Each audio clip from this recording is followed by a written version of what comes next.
Hey guys, what's up? My name is Anthony and welcome to another video. I'm not sure if this is a part of being a sports talk or not, but I'm just going to talk sports. This is the second part to the series where I'm basically analyzing the Sam Darnold Jets Colts trade. Last video I basically described what position the Jets were in, how much they love Darnold, and a whole narrative about that. I would check that video out. It has a couple keen details in it, including where the Jets thought they'd be, and the fact that they didn't expect to get Sam Darnold.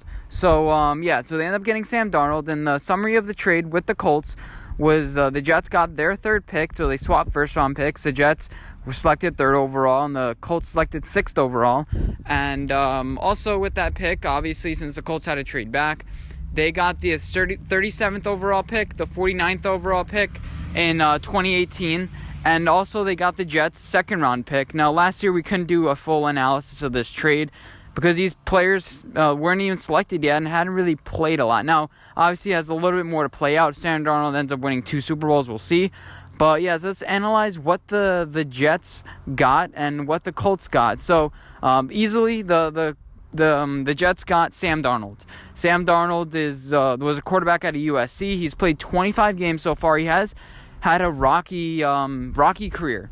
So he won the starting job, and immediately the Jets knew they had their guy. They got rid of Teddy Bridgewater.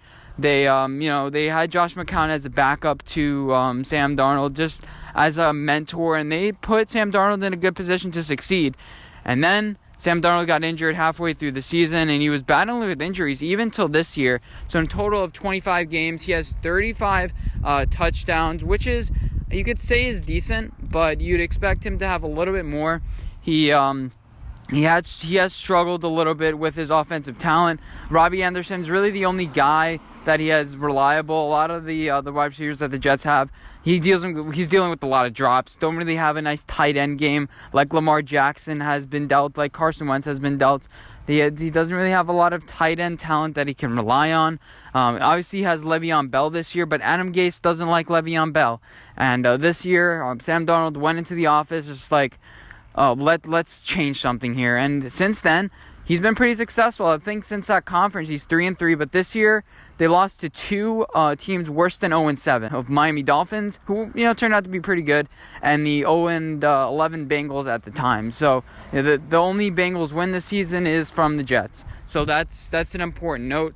Overall, Sam Darnold has been fairly impressive with around the 60% completion percentage and 5,600 yards, which, doing the quick math, would average out to around 220 yards a game. So he's not a world beater. He hasn't been amazing, but he's shown flashes. Some games he has 4 touchdowns, 0 interceptions, and then other games he's seeing ghosts, like against the Patriots. And he hasn't had the greatest support system with a bunch of upper-level management that has been very lackluster. It has been very lackluster with the firing of the GM the days after the draft. Like, they selected all these guys like Ja'Kai Polite, who ended up not even winning a roster spot, and their third-round pick automatically gone. So the Jets organization has been great, but Sam Darnold has been a guy to lead this team, to be quiet, to say all the right things. So that's what the Jets got in Sam Darnold. What did the Colts get? First of all, they knew they weren't selecting the quarterback because they had Andrew Luck. Little did they know, they probably were better off drafting Sam Darnold. But, with the Colts, they got Quentin Nelson, who almost saved Andrew Luck's career. He was a Pro Bowl left guard in his rookie season. And he was very pivotal to the Colts' success, where they ended up, after a 1-3 or 1-4 start, they made the playoffs. They had that famous game against the Texans where they decided, instead of settling for a tie, they went for the win. And after that, they ended up making the playoffs, and both teams actually did end up doing really well, but that's besides the point.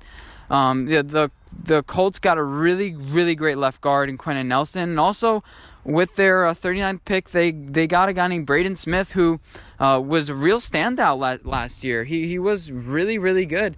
He, if you ask anybody, they say he's a top tackle in this league. And he's making strides consistently from when he was playing. and he's been a really good rock for them. A high PFF grade, just another solid pick to protect Andrew Luck and to protect Jacoby Brissett, who, Jacoby Brissett has had success this year. He's gotten injured. He's gotten the injury bug. But they've kept him legitimately upright, and they've been consistently the best offensive line, or at least top 5 in the past 2 years. And that's important for the next guy that they bring in. That's important generally to have for a franchise.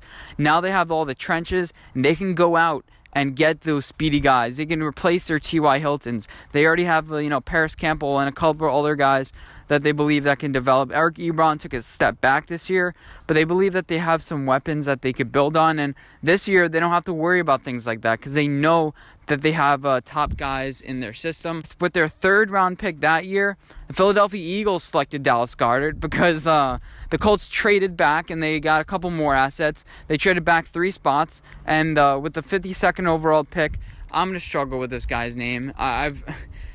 Some names you just always struggle with and you can never pronounce them right, but I'll put it up on the screen. He's a defensive end, and this year he was amazing. With his first week against the Chargers, a sack, I believe he had an interception, a forced fumble that game, a turnover, so he's played really well, and then he suffered a gruesome injury in week 5, but he's played pretty well. And at edge, that's another strong position for the Colts to add to this to add to them. And next year, I think he's going to take a step forward. It's going to be his 3rd year, and he's going to play really well. I believe in him. When you trade back, you need solid draft picks. You need to draft well. That's why you trade back. You either go for the elite guy or you trade back and get a bunch of pieces. This trade wouldn't have worked if the Colts didn't get a bunch of talent behind them. And with their 5th-round pick that they end up getting in the trade, they drafted a guy that has been pretty useful, Jordan Wilkins, out of Mississippi. He hasn't really had a lot of carries. He's been dealing with an injury, but he's played 30 games so far in the 2 years he's been in Indianapolis. And he's a steady guy. He averages around 6 yards per carry. The Frank Reich really likes using him in some spots. Now, obviously, he's not a world beater. He's not amazing, and there's a reason why he's not getting a lot of carries. But, just another solid depth piece at running back. Jordan Wilkins has been a pretty good player for them. I don't watch a lot of Colts, but just looking at his stats, these stats are pretty impressive. You wouldn't expect a 5th-round guy to be this successful, and it's important to hit, like I said, a lot of these draft picks. And their 2nd-round pick in 2019, they ended up not trading it. Nice and simple for me. They ended up getting Rock Ya-Sin. It was their actually first draft pick in 2019 because they decided to trade back. So that enabled them to trade back because they would have ended up in a really bad position. They ended up being able to get a lot of assets. He was the 3rd cornerback drafted behind DeAndre Baker and Byron Murphy. So Rock Ya-Sin went to Temple. He's not that fast. If you look at his 40 time, it's 4.52. That's what DeAndre Baker ran. And nobody's saying DeAndre Baker is a speedster. They actually say DeAndre Baker isn't that fast. And out of Temple, people were touting his ability to his just pure coverage ability. And he's played well so far. He has around the 65 PFF ranking. We know what I think about PFF. But he's had an interception this year. He got it against Nick Foles. Not that impressive, but he's been a pretty solid cornerback for them, and the Colts needed a lot of cornerback depth, and he's stepped in and he's done a really good job right away because the Colts, that was one of their biggest needs in this offseason. Well, this past offseason was cornerback, and if you look at it, he's probably top 3 in all out of all 30 cornerbacks drafted this year. I was taking a look through them. Joejuan Williams has like a 70 PFF grade, but he's only played 2 games. He hasn't really played that much. I was looking at around the guys like Greedy Williams. He's, I think, been battling injuries. Rock Ya-Sin has played most games. He dealt with a little injury midway through the season, but overall he's been fairly solid for the Colts. Now, looking at it, all the overall talent, I think this trade, people won't be too glad about what I'm saying here is, it's still up in the air. We don't know how these careers are going to end up, but this is basically what the Jets got and what the Colts got for their trades. Sam Darnold And then you have guys on the Colts with, really good depth pieces. No overall standouts and stars, but we'll end up seeing what these guys can prove. It put the Colts in a good position to be able to recover from a random retirement with Andrew Luck and be able to go, 7-8. They have good coaching, and these guys are good talent, and it's just shown if you don't want a quarterback, sometimes it's best to trade back, get some left tackle talent. I think this is what the Giants can do this year. If they end up with the 4th overall pick, maybe trade back a couple spots with Miami or a Chargers. You get your left tackle and Andrew Thomas that I think will still be available there. Even though the Colts didn't make the playoffs this year, this is the motto of what you can do. Now with the Jets, Sam Darnold's already in his 2nd year. He has 3 more years left on his rookie contract. And it's going to be interesting to see what the Jets do from here. Do they sign him to a long-term deal? Do they try to go on to a new quarterback? What do they try to do? In my opinion, the Jets have been, unsteady for years and years at quarterback. You're going to have to sign this guy to a deal. We'll see how he progresses in the next couple of years. Next year is the year for him. No more mono, no more injuries, no more nothing. This is the time to prove it. It's your 3rd year. That's the year you should be great. Dak Prescott has shown, Carson Wentz has shown flashes. They've shown that they can make the playoffs. Carson Wentz with his almost MVP season, his 2nd year. You see that 2nd, 3rd year, you gotta break out.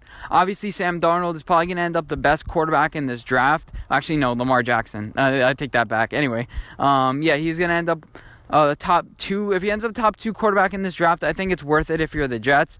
You got a guy to bring in a lot of money, to bring in a lot of fans to the stadium, make them excited, rather than having like a Josh McCown, Chad Pennington, and that sort of thing. You needed a franchise guy. I don't blame them at all for trading up. They took a risk, and it ended up working out for them. In the end, in my opinion, I think that you'll say that the Colts won this trade, because I think that the Colts are going to be able to bring in a quarterback this offseason, and you're going to say, oh, look at all this depth that the Colts are going to bring. It's not going to be the obvious pick, but I think that the Colts won this trade. Let me know what you guys think. Who won this trade? Who's better off, worse off? Any opinions, I'll be appreciative to read and respond to them in the comment section down below. And I always make sure to do that. And hope you guys enjoy this video, and I'll talk to you guys in my next one. Bye, guys.